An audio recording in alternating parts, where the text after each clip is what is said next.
jardin à Auve, dans la Marne. L'histoire de nos jardins, c'est une arrivée dans la Marne en 2002. Un premier jardin attenant à notre maison, donc à la maison qu'on avait achetée.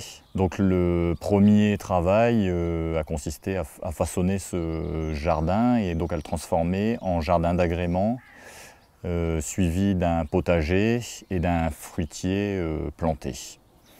Et donc est arrivé le deuxième jardin, donc qui est exclusivement potager, qui nous permet de produire l'ensemble des légumes courants. On voulait se nourrir et nourrir la famille, mais pas n'importe comment.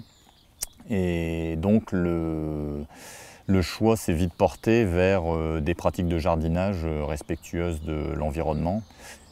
Ça ne se fait pas forcément du jour au lendemain. La gestion traditionnelle d'un jardin est quasiment culturelle. Donc ça nécessite un changement relativement radical des pratiques. Donc la première chose, c'est l'absence d'utilisation de produits, ou la quasi-absence d'utilisation de produits de synthèse.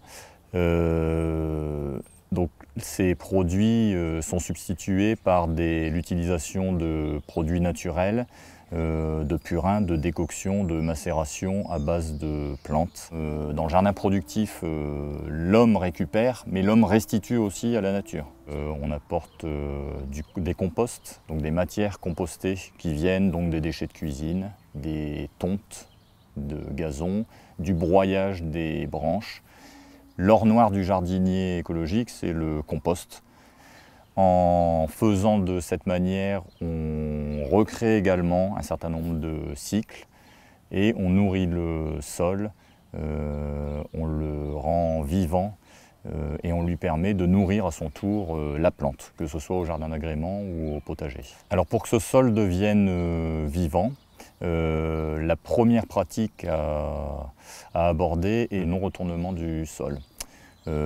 Puisqu'en fait, en labourant, on perturbe les différentes strates du sol. Pratiquement, la manière de faire pour ne plus retourner, donc on substitue la bêche à des outils qui permettent d'aérer le sol et on utilise une couverture de sol pour limiter les impacts liés notamment à la pluie ou au contraire à la sécheresse, donc par des couvertures végétales, broyat, tonte d'herbe, carton, divers paillages.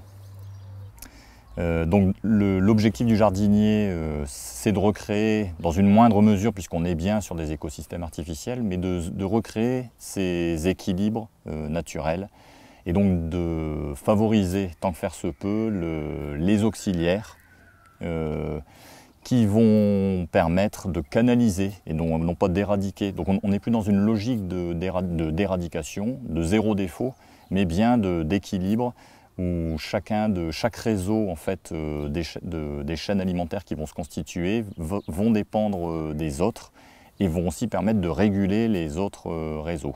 Le jardinage écologique est beaucoup basé sur l'observation.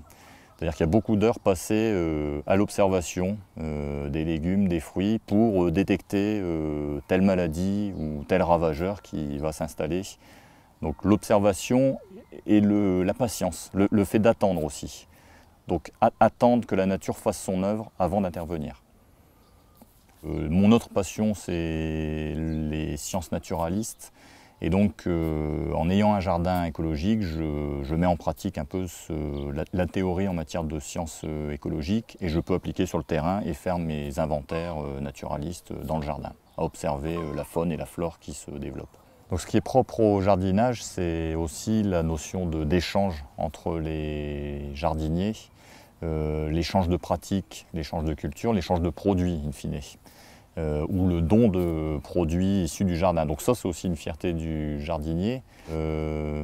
L'une des fiertés aussi, c'est de permettre à ses voisins jardiniers dits conventionnels de changer quelque peu leurs pratiques.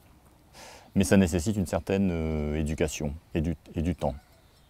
Donc j'en suis la preuve en fait. Donc moi j'ai fait évoluer mes pratiques sur plus de 10 ans, entre 10 et 15 années, Donc il ne faut pas attendre non plus des gens une révolution dans leur pratique de jardinage.